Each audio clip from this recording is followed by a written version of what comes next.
Hey, this is Cadillaktrackz. This is quick tip number 124. Today's quick tip is about instrument buses. A bus channel is basically a group of mixer tracks all linked into one.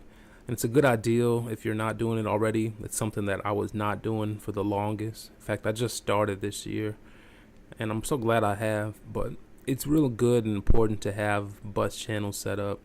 And I'm going to show you what I mean right here. This is the beat. This is my last beat that I was working on. And I'm gonna go ahead and I'm gonna play the beat here. And the bus channels, you can see that I've actually put them over here in the send channels, and you can put them anywhere on any channel. Can be your bus channels, but I like to put them over here in the send channel. And you can put them over here, especially if you're not using the send channel already for effects. You have 4 send channels right here, so if you don't already use them on a consistent basis and they're just empty, you can go ahead and turn these into one of them being a drum bus and one of them being an instrument bus. And the way we do it is all these channels right here, 1 through 14, are drum sounds in my beats. And I've linked up Machine to these sounds and to these channels so that when I play drums, they come through these channels here. And the way we do it is we just select a channel, and when you have a channel selected, you can see this little arrow right here. This green arrow is the output. So once you have a channel selected, you're going to go over here to the send channel that you want to link it to, or the bus channel. And you're going to go right here, and you're going to right click.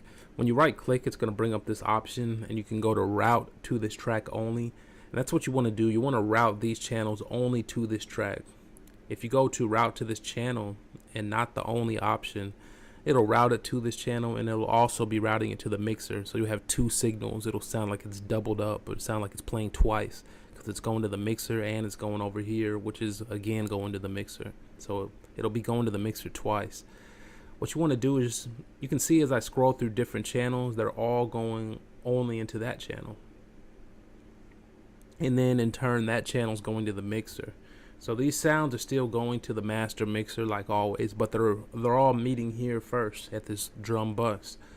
And it's a real good idea to set it up like this. And these are my instruments right here, these green ones right here, and you can see that the same thing goes on. They come out and they go into what is the instrument bus.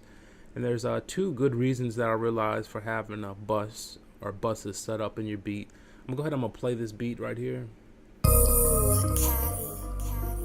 And there's 2 good reasons to have a bus set up. And one of the first reasons is really a no-brainer. It's like, I can't believe I really wasn't thinking about this before, but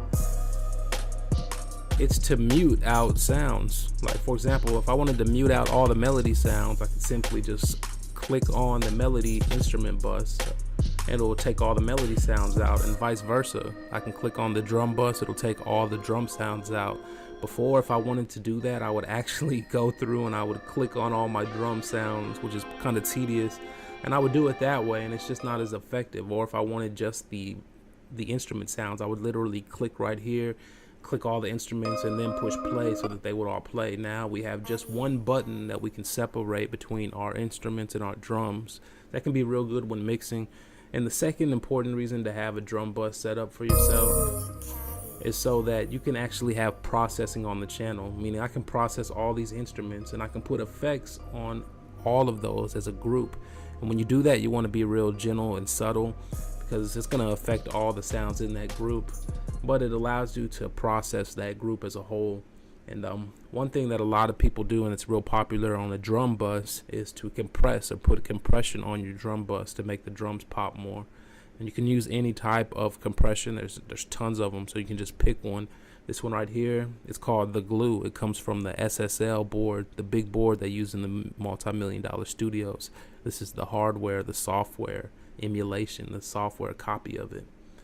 And this is the quick tip, man. I'm gonna go ahead and leave it like that. It's a good idea to set yourself up buses. That way you can solo and you can mute out instruments from drums. You can also process or put effects on the drum bus channel or the instrument bus channel. So if you haven't done that, do so. It's a good way to set up your mixer. Cadillaktrackz 1.